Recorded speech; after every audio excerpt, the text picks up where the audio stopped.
You're listening to the Online Marketing Made Easy podcast, episode number 18. Welcome to the Online Marketing Made Easy podcast. Business advice so easy, you'll feel like you're cheating. And now your host, Amy Porterfield.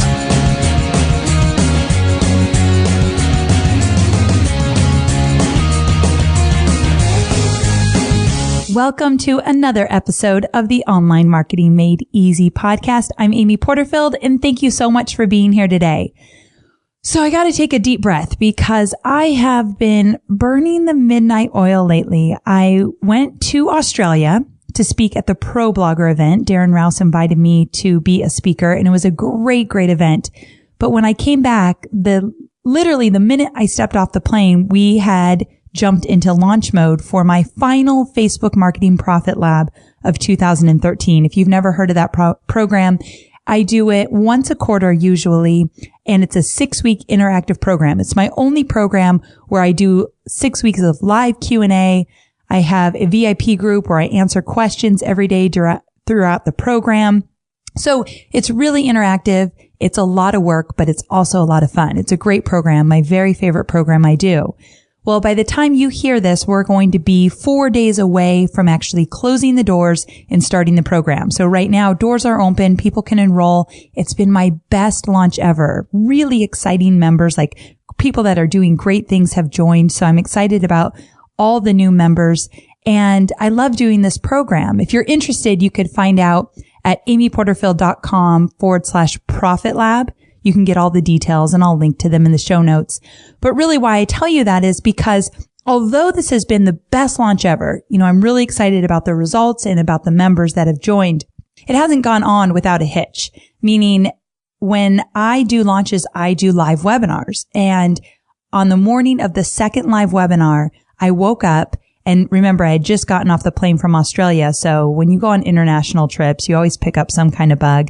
And I lost my voice completely. Like I could not talk. My husband had no idea what I was saying. That has never happened to me. It freaked me out because one, you don't like being sick. And two, I had a webinar that had 3,700 people signed up for the webinar. And I knew not all of them would show up live that morning, but still people were counting on me. And so regardless that I was in launch mode, I was more worried about these people that had signed up, took the time out to listen to me, and now we were just hours away from the webinar and I couldn't talk. So I had to cancel the webinar, reschedule, and I thought, okay, I'm screwed. Because the last time I did my launch at that exact same time last quarter, that was a $20,000 day for me in my launch. My webinars do really well when I give a lot of great free content and tell people about the program. So I thought, I just lost $20,000 today. But, as an entrepreneur, someone that runs my own business, I knew that I couldn't kind of stay in that scary place or nothing would get done. So I just kind of plowed through. We rescheduled. We put some more strategies in place to make sure we were covered, and everything turned out all right. But because I had that big scare last week, I started to think about the makeup of my business. And I'm really lucky that I have some systems in place, some processes that really work, and a very small team. They're small but mighty.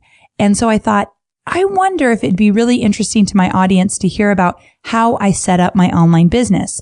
Because I know that when I first started back in 2009, I would have given anything for some of the people that I follow on a regular basis, those people that were really getting some big successes.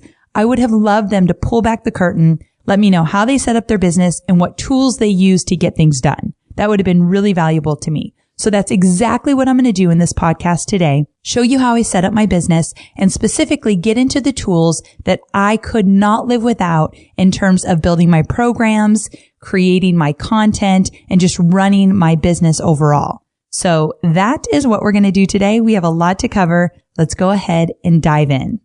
So first, we're going to talk about how my business is set up. And I thought I probably should start, for those of you who are fairly new to my content, I should probably start out and tell you what I do. And I create online training programs focused on online marketing. And I always have an emphasis on Facebook, although I tend to go beyond Facebook in a lot of my programs. Now, my programs are for people that want to create an online business. I have 3 programs: FB Influence, FB Ads Insider, and then the program I already told you about, Facebook Marketing Profit Lab. I also do some affiliate marketing, maybe once a quarter when I find a really great program I believe in, I will promote that as well. So I do a little bit of affiliate marketing, but it's definitely not something I rely on. And then I sell these 3 programs that I have. Now, what I think is important to know is that I didn't start my business out this way. However, I always wanted it to be this way. I knew that the day I left Tony Robbins, I wanted to create a business where I created my own online marketing programs where I taught people how to build up their online business. However, I was brand new to online marketing when I left Tony Robbins. And so what I did is I started consulting, which I think a lot of people do in the beginning just to make sure that they're building up their clientele. They're getting in the trenches. They're working with customers. I think it's important, and I'm glad I did it. However, it was really, really a rough time. I didn't enjoy taking on one-on-one customers because it felt like I had I always call it a bunch of little bosses. Before, when I was working with Tony Robbins, I had one big, gigantic boss, literally. Then I quit and started my own consulting business for really social media marketing. And I had a bunch of small bosses that were telling me what to do. And so I did not like that at all. But I kind of had to go through the pains of that. And it was a huge year of learning that first year out. And then finally, when I knew it wasn't for me, I knew I wasn't enjoying what I was doing, I thought I've got to fire my clients and I have to do what I set out to do in the beginning, which was create these online programs. So that was a really rough time for me. Quite honestly, that first year, I definitely wasn't making a lot of money. I was in the red for most of that year until the end of the first year. And it was a lot of ups and downs. So that was an emotional year that first year out. If I'm being totally honest, wasn't my favorite year. But I quickly then realized, okay, what do I want to do and how am I going to do it? And that was, I knew I needed to start creating online programs and really run with that and put my whole focus there. And I found webinars. Lewis Howes was the first one to introduce me to creating webinars and what they can do for your business. I feel that if you're building an online business and if you teach anything or if you have some kind of educational business, webinars are definitely the way to go. And I'm going to tell you some of the tools I use for my own webinars. But the reason why webinars have been so instrumental to the success of my business is not only have they allowed me to have a platform to sell my programs, that obviously is a great thing, but they've also allowed me to build my authority and become the go-to source in what I do. Because if you teach someone something for an hour and they go out and try it and they get results, well, they're going to come back for more, whether they've ever bought a program from you yet or not. And so with me, the webinars have been a really big piece to connect with people, to teach people, to give free content, and really, as I said, build my authority.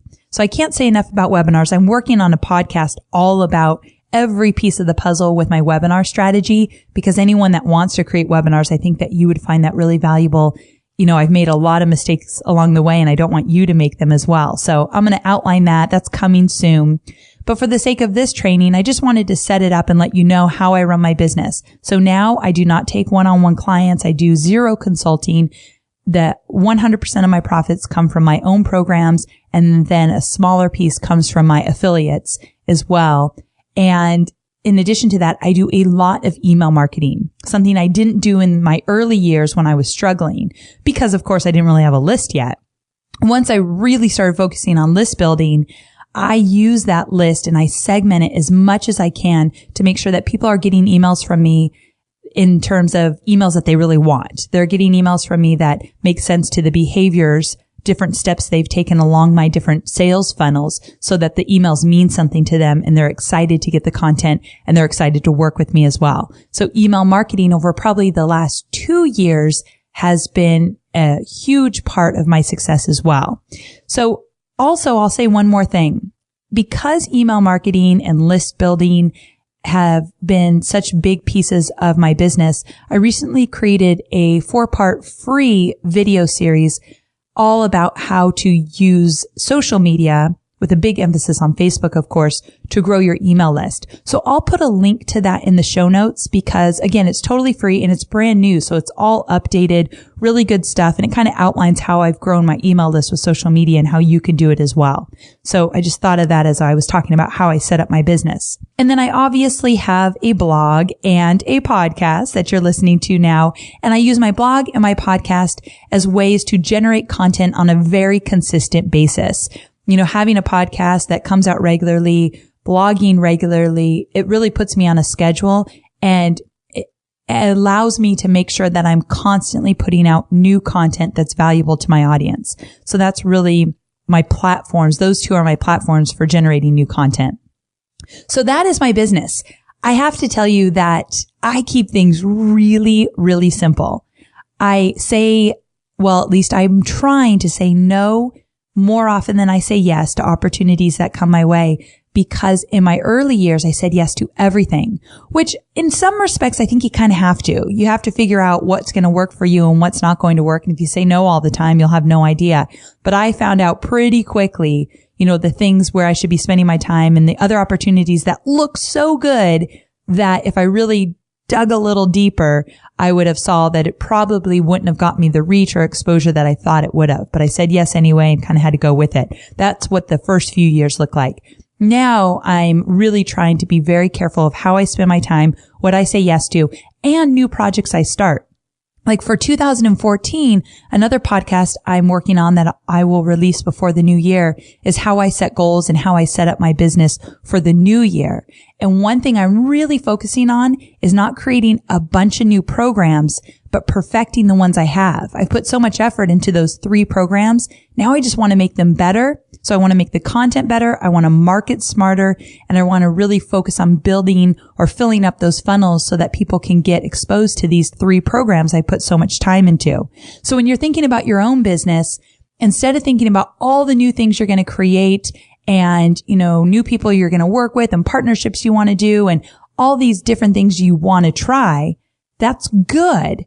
But first, I want you to look at your business, how it is right now. What's already working that you can perfect and put on overdrive, or even better, put on autopilot. What's working now that you can put on autopilot so you don't have to constantly be working at it, but it will be producing for you over and over again. I'm going to give you some tools to help you do that today, but I think it's really important that we look at what we already have and what's already working for us instead of constantly creating new things. And then we have a bunch of stuff that's maybe good, but not great.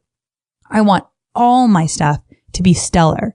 And the way I do that is I'm going to create less, but make what I do have even better. It's just my philosophy, how it works for me, but I know it really allows me to cut down on the stress and feeling like I'm being pulled in a million different directions. Okay, so let's switch gears now and talk about my team. Now, again, this is a small but mighty team. I'm going to tell you exactly who's on my team and how many hours they work a week, and then who I actually do contract work with versus taking them on a team or putting them on the team with a monthly retainer. So I have a VA. Her name is Travinia, and she is amazing. I love her dearly. And what Travinia does really is manage so many emails that come in each week, thousands of emails that come in each week. And she manages support at amyporterfield.com, Amy at amyporterfield.com, and a few other different ones that we have out there. Now, this is really, really valuable to me because before I was getting all these emails for at least a year and a half of my business in the beginning. Now, at that time, I wasn't getting as many emails, but they were starting to really get me overwhelmed because every time I went in my inbox, there were so many emails that needed attention right away, and people had to wait a long time to hear from me because I couldn't keep up. So that's when I knew, okay, I got to do something about this.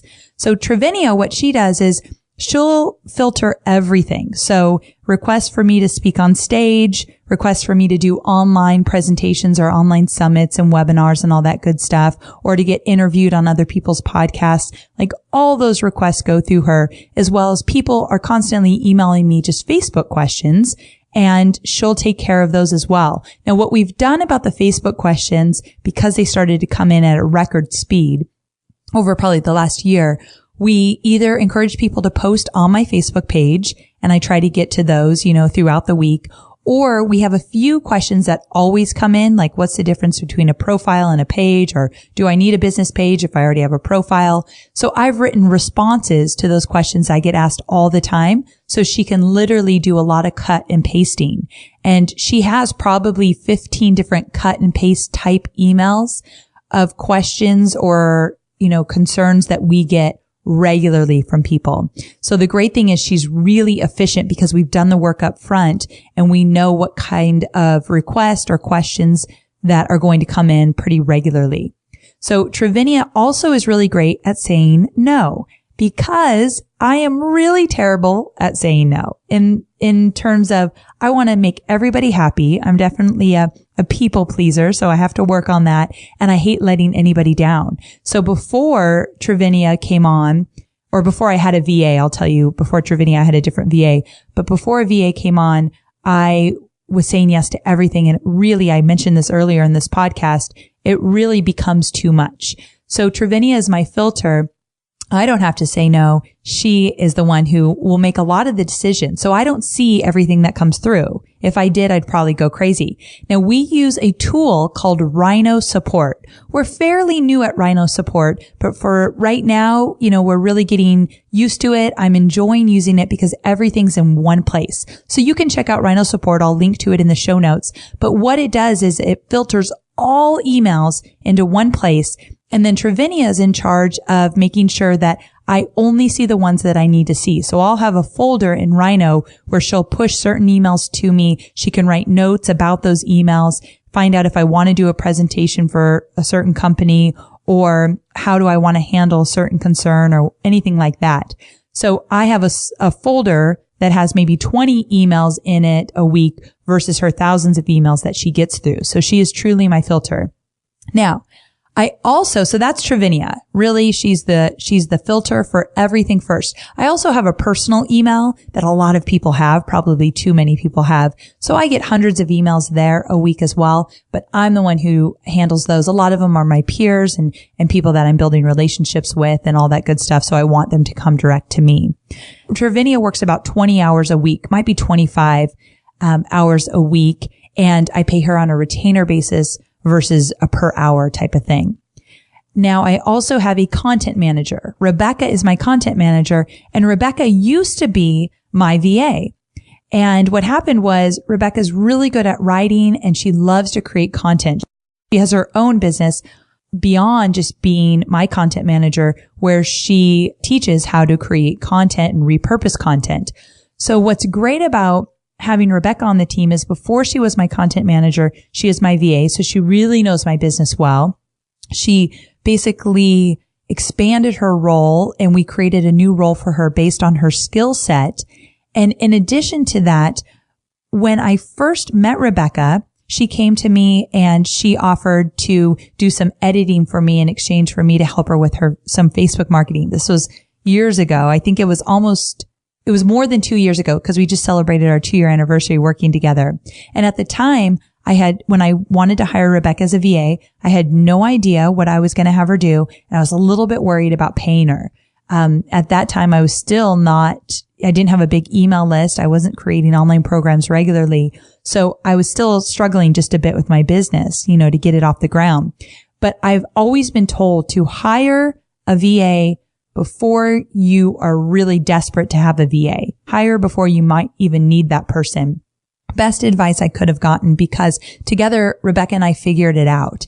So when you're hiring a VA, hire someone that's going to be willing to offer suggestions on ways you can streamline your business and offer their feedback and insight as to what maybe you can leverage to them. So Rebecca was constantly like, give that to me. Let me take that on. I'll try to build a process for that or a system. So I was very lucky to find someone. And I interviewed her and knew her personality instantly was someone that was a go-getter. And I'm always looking for people that want to take action right away and jump in. And that was Rebecca.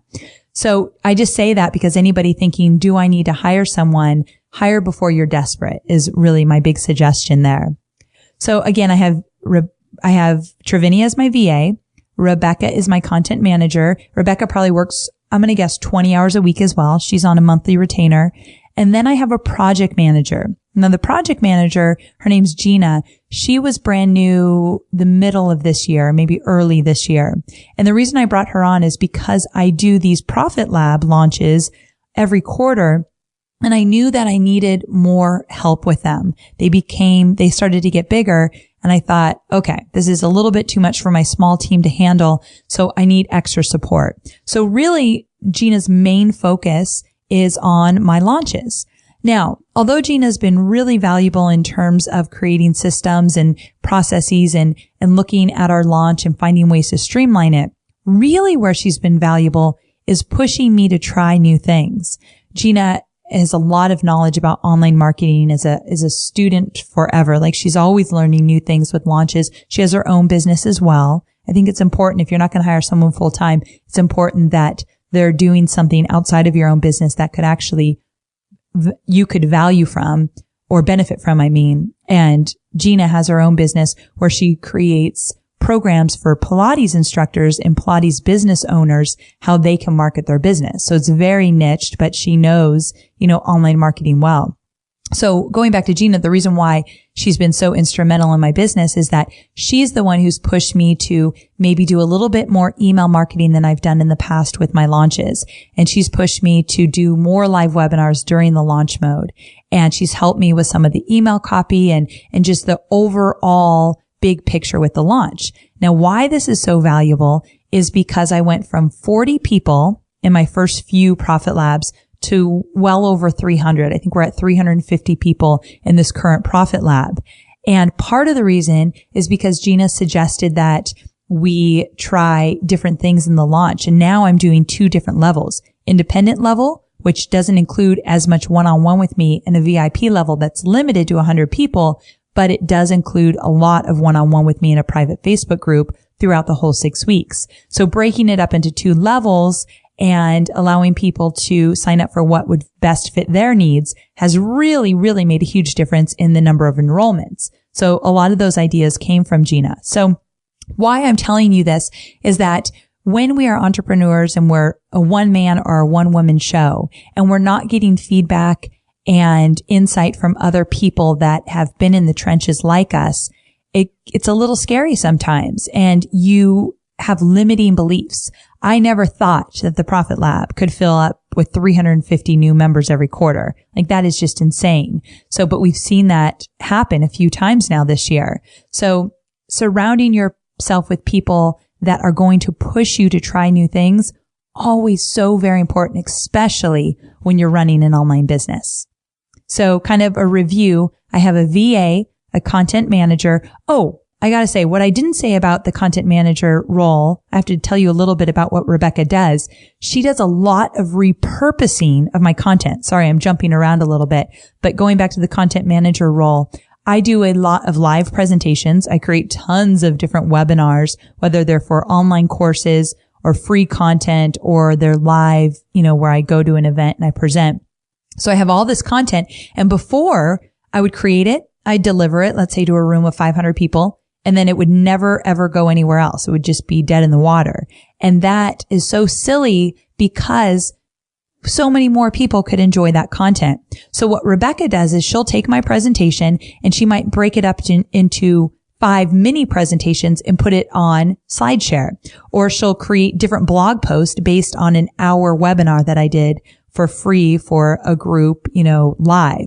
So she'll take the content and she'll repurpose it. She won't put it out there exactly how I delivered it in the same type of platform, but she'll make it into something new, kind of breathe new life into the content I already have.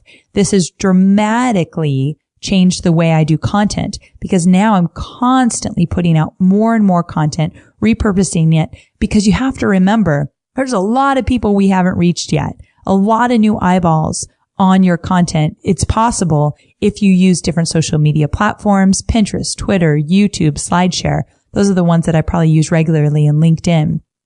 But in addition to that, even if somebody sees your content twice, it's not the end of the world. At first I was a little nervous, like, what if people, have already seen this webinar, now we're putting it out into a blog post. People love to look at the content in a different way, and I can promise you they're probably not even going to know. And if they do know, Well, looking at the content in a different way maybe will help them take action. So don't get stuck in that fear of repurposing your content and the same people seeing it. If you put a little slant to it or put it out in a different way, it's almost like it's brand new content. So content repurposing is truly the number one role of Rebecca, my content manager. And it's freed me up some time to not always have to create new content, but allow her to take what I've already spent hours and hours and hours creating and breathe new life into it. So that has been a huge, huge improvement to my business this past year with Rebecca in that new role. And then, okay, so we've got the VA, the content manager, project manager. All of them are on monthly retainers. And then I do outsourcing to contractors. So my website programmer, my designer, let's see here, the guy who records all my videos, and my podcast editing and uploading. And then I have membership sites for my programs. I also outsource the creation of those membership sites. So these are contractors where I hire them only on an as-need basis per project. So they're not someone that's on a monthly retainer. Now, speaking a little bit about my, let's see here, the programmer does all of my website updates, any challenges or snafus we come up against with my website. He's my guy. And also he creates all my sales pages and lead pages and all that good stuff if I'm doing a lead page from scratch. And then my designer, anything that needs designed, she will have a part in that. And then also my video, I call him my video guy, Luke. Luke is actually a guy that comes over probably maybe once a month and we batch a series of videos. So I might do 3-4 videos at a time when Luke comes over. Now, Luke charges me between $250 and $350 per video, depending on length. And he records them as well as edits them. So all I need to do is upload them wherever I want them to go. This has saved me a lot of time. Now, why do I use a professional video guy versus, setting up a camera in my house with a tripod and maybe some lighting? And the reason is that one, I never thought it was going to be so much work, to be quite honest. Like to set up the lighting and the video camera and to check it a million times to make sure it's actually working correctly when I'm trying to shoot these videos. It just became a little too stressful for me, and I would not show up so great in those videos, I think. Also, I'm not a video editor, but I'd spend hours trying to edit this video, and I thought this is just not a good use of my time. In addition, and this is kind of a mindset thing, I knew that I wanted to take my business to the next level. And part of doing so has to do with perception and having really nice polished videos. Videos, I'm not talking about a quick video where you might throw it up on your blog where you teach something. Those videos, I see nothing wrong with using your webcam on your computer or doing them yourself. But when I'm creating videos like sales videos or videos to encourage people to sign up for my webinars or launch videos of any kind, I feel that the better they are, the better they look, the more people will connect with me. They'll see that, I've got a polished business. Things look streamlined. I've got it together, and there's a perception behind that. So, years ago, I might have taught, just throw up, any video you've got. It doesn't need to be that great. No big deal. It's all about just putting the video out there. The more organic it is, the better. These days, I think something's changing with that. I was listening to a podcast, Internet Marketing Mastery. Am I saying that right? I sure hope so. And in this podcast, they were saying like they see a trend where videos are getting better and it's a good thing. And I totally agree with that. Internet Business Mastery. Did I say that wrong earlier? I think I did. Internet Business Mastery is the podcast. I love this podcast. And they were just talking about this trend and I completely agree with them. So without getting on too much of a tangent, what I'm trying to say here is that I think investing in really great video production and editing, it really matters. And when you can, not everybody's ready to put money toward that, but when you can, I think it should be at the top of your list as to how you want to spend your marketing dollars. Because I do believe that it allows, when people see a really great video, they're a little bit more curious. Like, who is this? What kind of business does this person have? And they want to pay attention. So that is truly one of the reasons why I upped my video game, is because I wanted to take my business to the next level. And I felt that really good video production, was part of that mix. And then again, I said that, I have someone that edits my podcast and uploads them and does the show notes and all that good stuff. It's actually Rebecca. Now, Rebecca does that as another business she has. So she doesn't do it as my content manager, but she has another business where she actually does podcast editing, show notes, and upload and all that good stuff. So she does that for me. And then my members area, I use a tool called Wishlist Member. I'll tell you about that in a minute. But I usually hire a contractor to just make all my membership sites look really good and work really well in the process. So we'll talk about that in just a minute. So at this point of the podcast, what I thought we would do, now that you know what I do in my business, you know, a little bit about my team, my small but mighty team, and a little bit about my outsourcing as well, what I thought I would do is get really specific with you and tell you about the tools I use pretty much on a daily basis in my business. And I want to start with Infusionsoft. So if you have never heard of Infusionsoft, it's an email service provider that includes a shopping cart and quite honestly, so much more. And I won't get into all the details about what's included in Infusionsoft, but here's what I'll tell you. When I started my business, I started with Aweber, and Aweber worked for me for about a year, but I stayed with Aweber for about 2 years. And I wish that I would have left earlier and transitioned into Infusionsoft. The difference between Aweber and Infusionsoft is Infusionsoft just does a lot more. But really what it came down to me is, in terms of does a lot more, what I mean specifically is that they allowed for greater segmentation and greater automation. And those were two things that I really wanted to streamline in my business. I wanted to segment my list more so that my email communication was more targeted. And I wanted to put more on autopilot so I wasn't hustling every minute of the day trying to, find new customers. I knew if I could put more on automation, I could build out funnels so I could actually focus on my list building. But once they came into my funnels, all the automation would do the work for me, meaning send them specific emails, encourage them to sign up for different webinars, tell them about different products. I could write all of that in advance, and then people would go through different funnels depending on where they sign up for one of my free giveaways. Hopefully that makes sense, but that's really the automation part of it.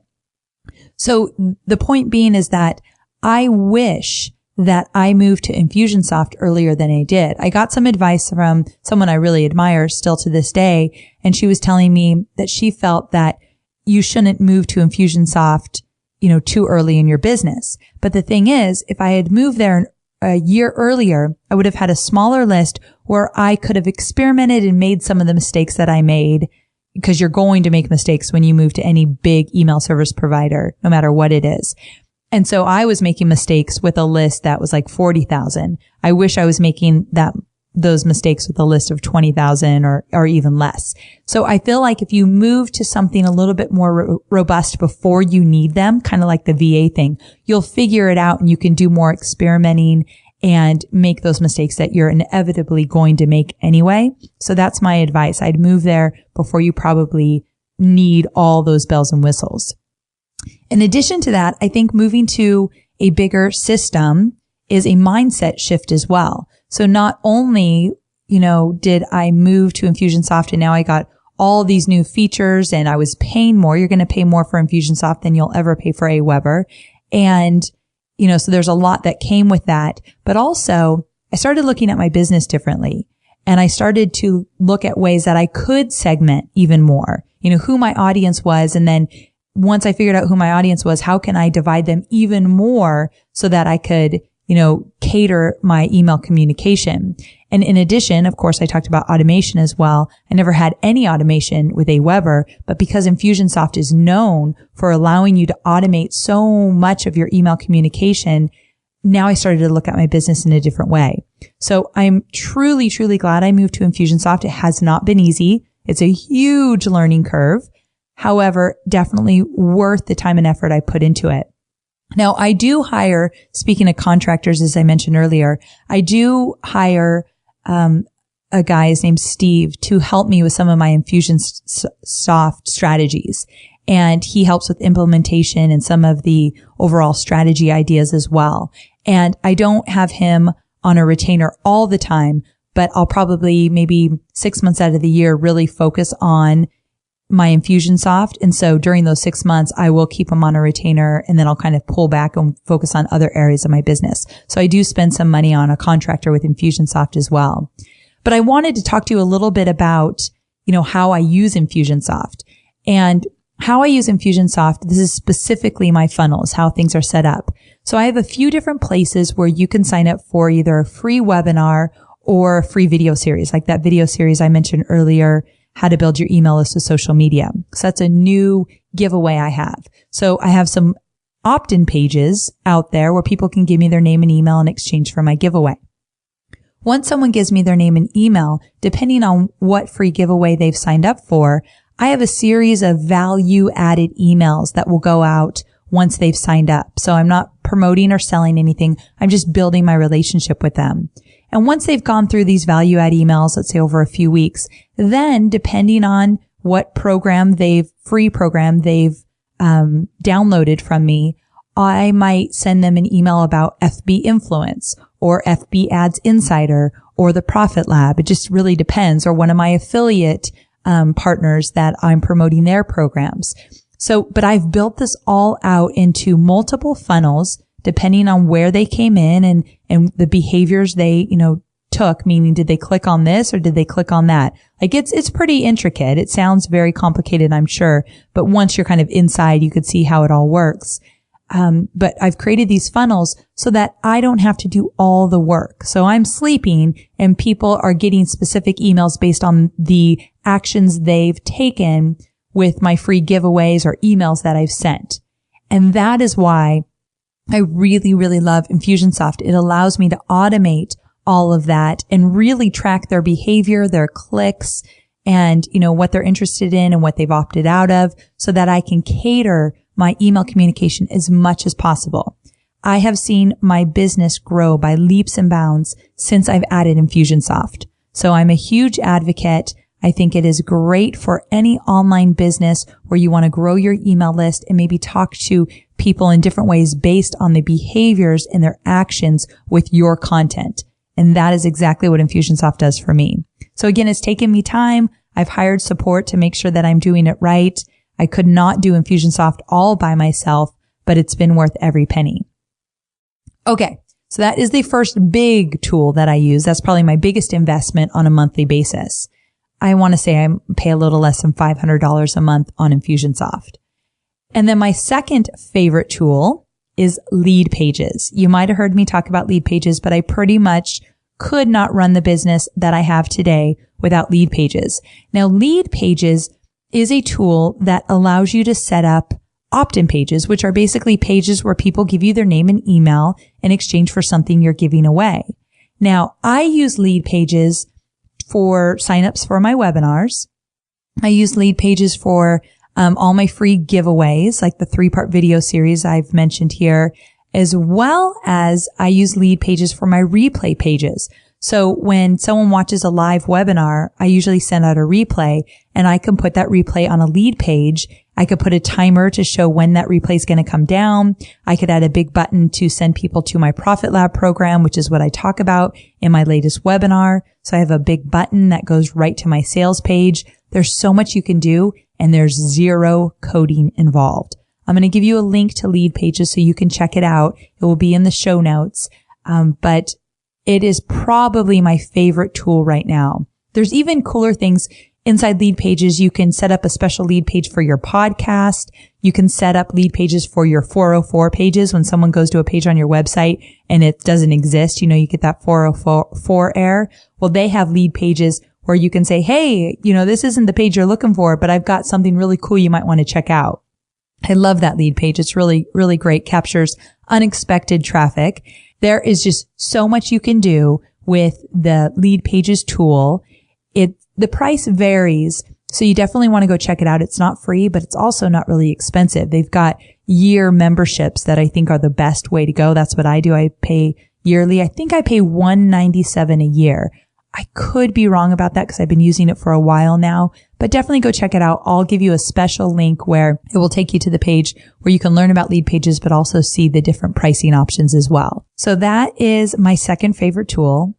And my third is GoToWebinar, which pretty much all of you have heard, but I just want to throw it out there that some people ask me, what do I use for my webinars? And when I do a live webinar, I use GoToWebinar. Now, here's the deal. The reason why I love GoToWebinar is that I've been using it forever, so I know it really well. It's extremely reliable. You can record your webinars now. This is kind of a newer feature where you can hit a record button and all your live webinars are recorded, and they've got some great reporting capabilities as well. So I'll know who actually showed up live for my webinar versus who just registered and didn't show up live, how long they stayed on my live webinar, when people jumped off. So the analytics are really valuable for me as well. I also use GoToWebinar for my live Q&A sessions in the Profit Lab. So when someone signs up for the Profit Lab, they get 6 weeks of live Q&A, and all they need to do is register for one webinar, and that link will work for them for 6 weeks. So they don't have to sign up 6 times for each week of the live Q&A. They sign up one time, and every week they'll get a reminder that their webinar's starting, but it's always the same link, which makes it really easy.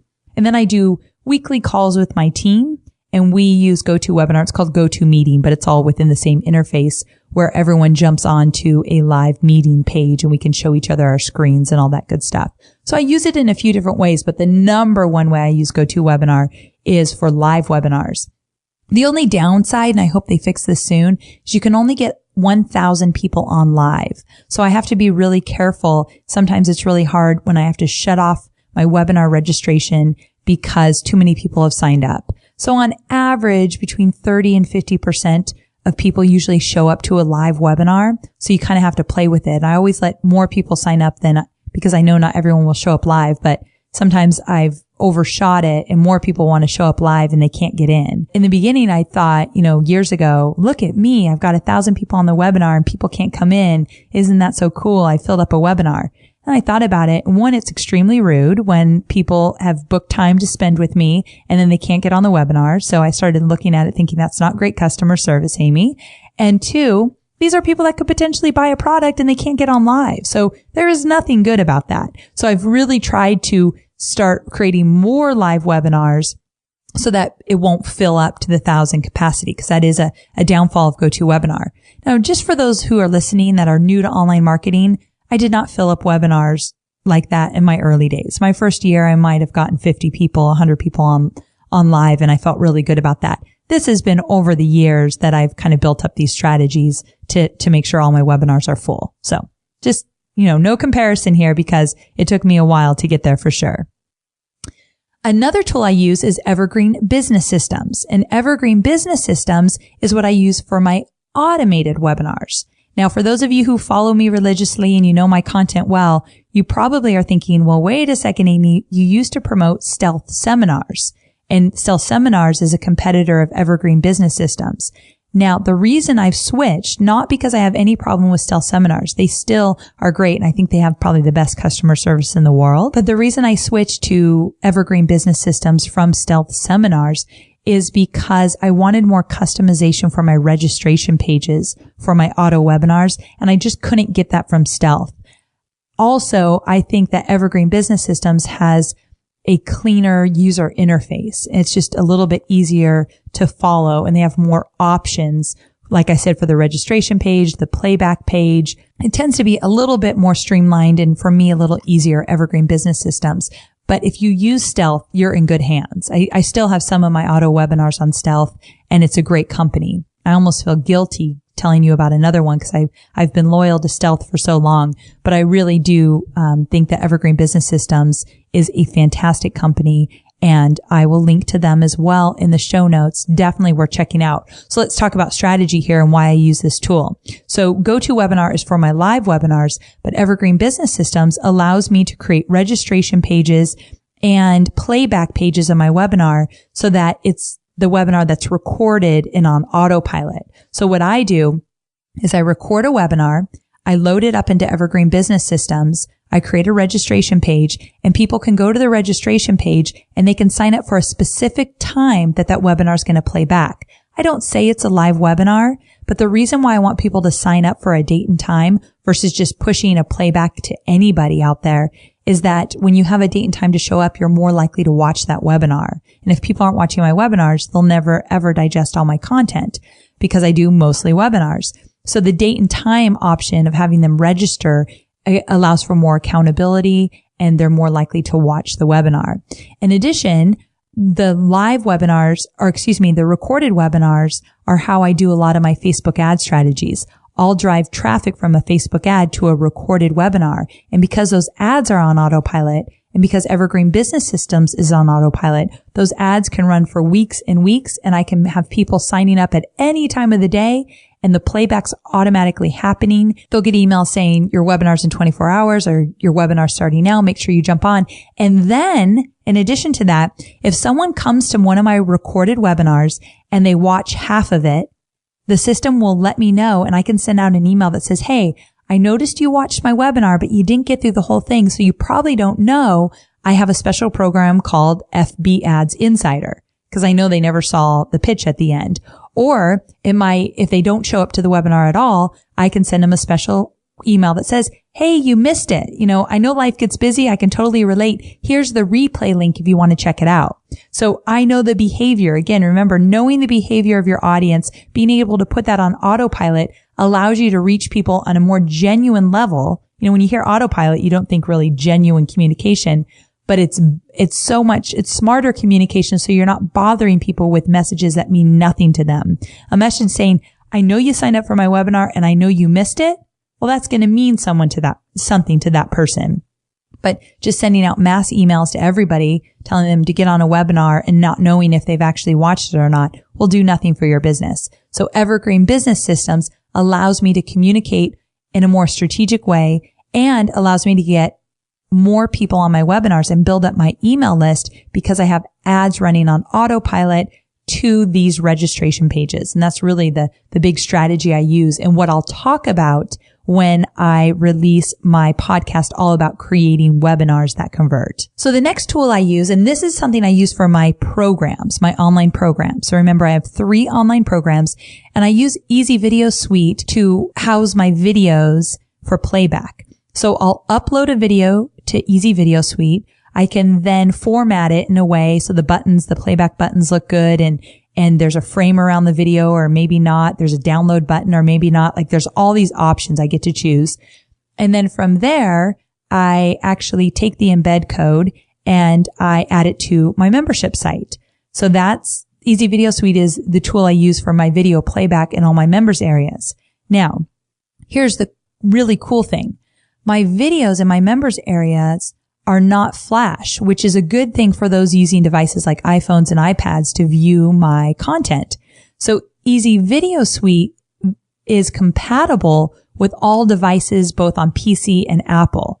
And this is important, especially nowadays when most people are watching things from their mobile phone or from their iPads. So all my videos are now compatible with these different devices. I really like it, especially because it allows me to have the option to have people download my content or not download my content. Like in Profit Lab, Facebook Marketing Profit Lab, everyone can download the videos instantly as they're released so they can watch them on their desktop and they don't have to do the streaming thing. Well, I think that's a really great perk for when you're creating a program. Now, speaking of my membership sites, another tool I use is Wishlist Member.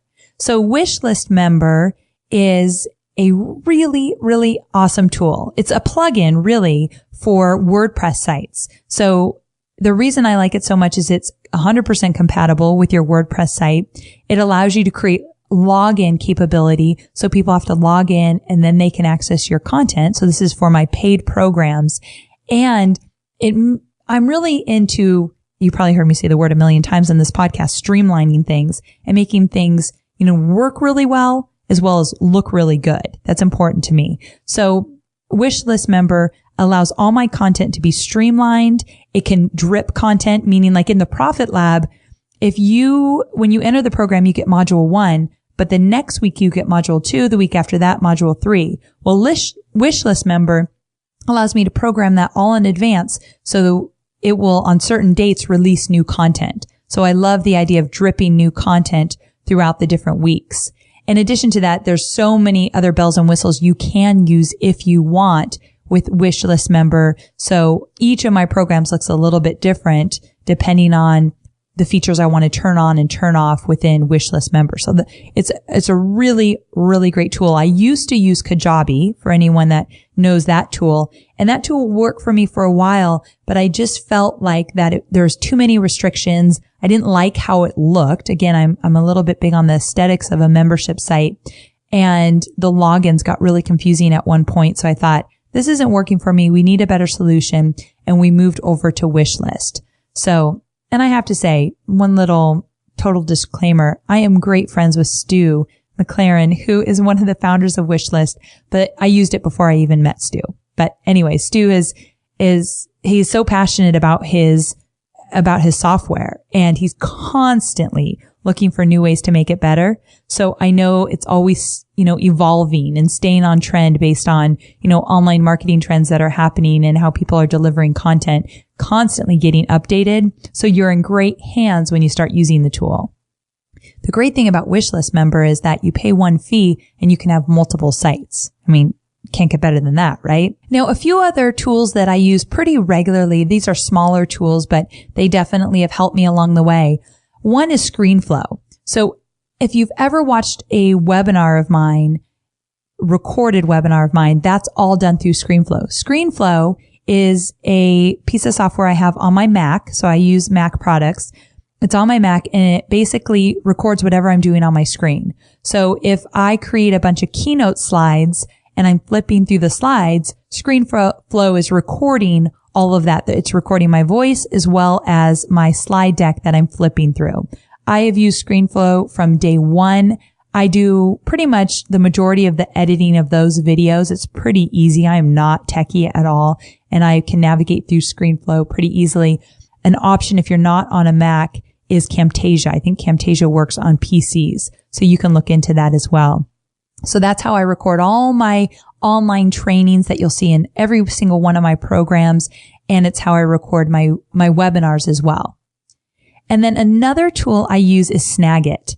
And Snagit allows me to take images of what I see on the web. Now, the reason I wanted to bring this up, this is a tiny tool compared to the other big boys I've been talking about here, but Snagit is really cool for two reasons. One, I love to take screen grabs of different things I see on Facebook and use those screen grabs as teaching tools, teaching images inside my trainings.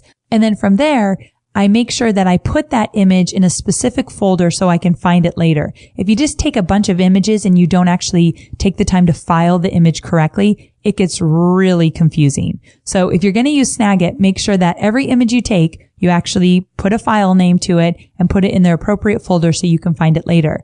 I also use Snagit as a way to create swipe files. So not only do I take images of things I want to include in my trainings, but if I see someone's sales page and it looks really good, or I love some email copy I see on the web, or just anything I see that I want to either model or learn more about, or just remember, that type of strategy for later, I take screen grabs, and Snagit will do video or images. So you can do either or. And I put it in different folders on my computer that have swipe files. So email copy, design, opt-in pages, all that good stuff. So Snagit has proved to be really, really valuable for me to help me with my creativity and coming back to ideas that I've seen on the web that I've really liked that I'll never remember unless I take a quick picture of them. So Snagit is my tool of choice. And then the last thing I'm going to say, we're going to wrap up here, is the last thing is that all of these tools are great. And, I thought it would be valuable if you heard a little bit about how I set up my online business. But there's another component to the success I've had over these years, and it comes down to mindset and accountability. And one thing in terms of mindset is that, if your head's not in the right place as you create your online business, there's so many challenges and obstacles that come your way. And quite honestly, at times it can get really lonely as well if you're, again, a one man or a one woman shop kind of thing, and you're learning all this stuff online. It definitely can get a little daunting. And so with me, I've always had mastermind groups from the day I left Tony Robbins till today. So that was back in 2009, 2010. And here we are, almost 4 years later. I've always been in masterminds. And when I started out, I paid to be a mastermind. So I was in Marie Forleo's Rich, Happy, and Hot mastermind. You got to love that name. And I did that for 2 years, where I paid between $17,000 and $20,000 a year to be in these masterminds. And some of you are saying you are crazy. I could hear you over the mic right now. You're saying, what? That is a lot of money. And it was a lot of money, but it completely shaped my business. Not only did I get access to Marie completely throughout that time, where she literally helped me figure out what my niche was going to be, how I was going to set up my business, where would my focus be, all that good stuff. She was part of that. But in addition, there were these other women in the group that were building their businesses, some much farther than I was at the time. And it's always great to surround yourself with people that are way more successful than you, because it's always something to aspire to. So being around these people was really valuable to me. And yeah, it was a hardship. Financially, it was really hard that first year to do this, but I made it work. I found that's why I was taking so many clients, is because I knew I needed to make up for this money, and then of course then some. So sometimes I had to do work I didn't necessarily love, but the payoff was so much better because I got to be a part of these mastermind groups. For 2 years I did that. And then I started to build friendships and had peers in the online marketing world that asked me to be a part of their masterminds where I didn't have to pay. We just came together as a group and masterminded. And now I'm in one that I absolutely love. It's a really small one. We meet every quarter. We actually physically get together, and it's been the best experience I've ever had in a mastermind. And again, I don't have to pay for it. So I say that because I feel it's extremely important to surround yourself with people that will help you, build you up, call you on your BS kind of stuff, and really give you a little tough love when you need it and support when you need it as well. So I've also been in mastermind groups that haven't worked for me, and I've had to excuse myself from them. So it hasn't always been completely rosy, but I found the one that finally worked for me. So just know that if you get in one and you think, this isn't working, go with your gut and don't stay too long, because it could actually hurt your business versus help your business.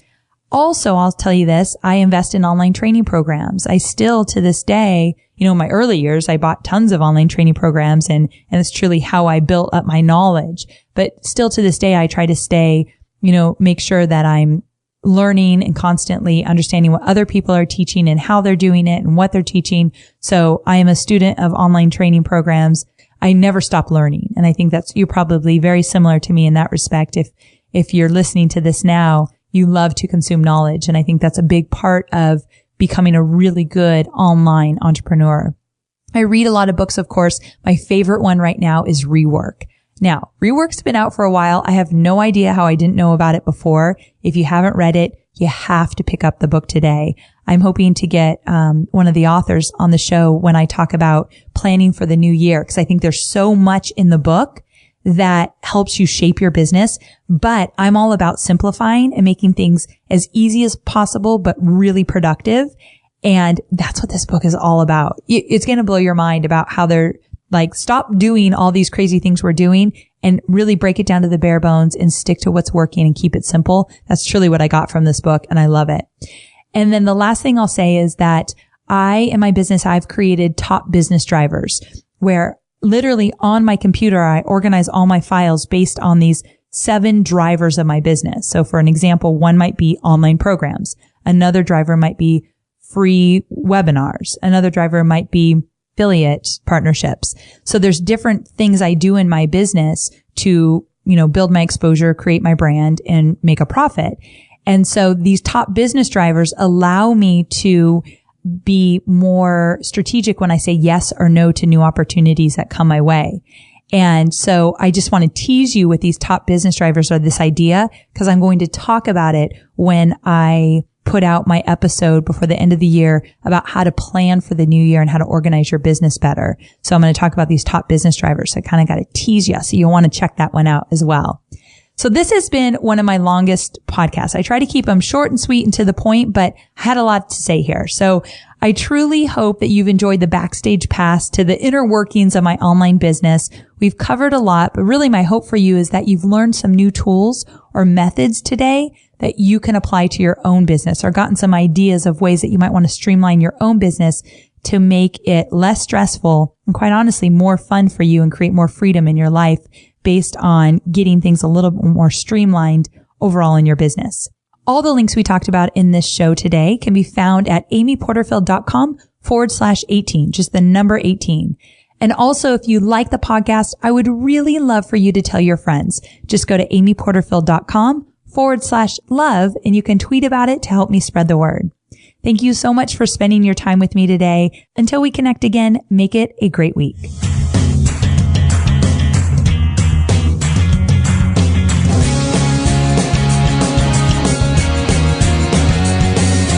Thanks for listening to the Online Marketing Made Easy podcast at www.amyporterfield.com.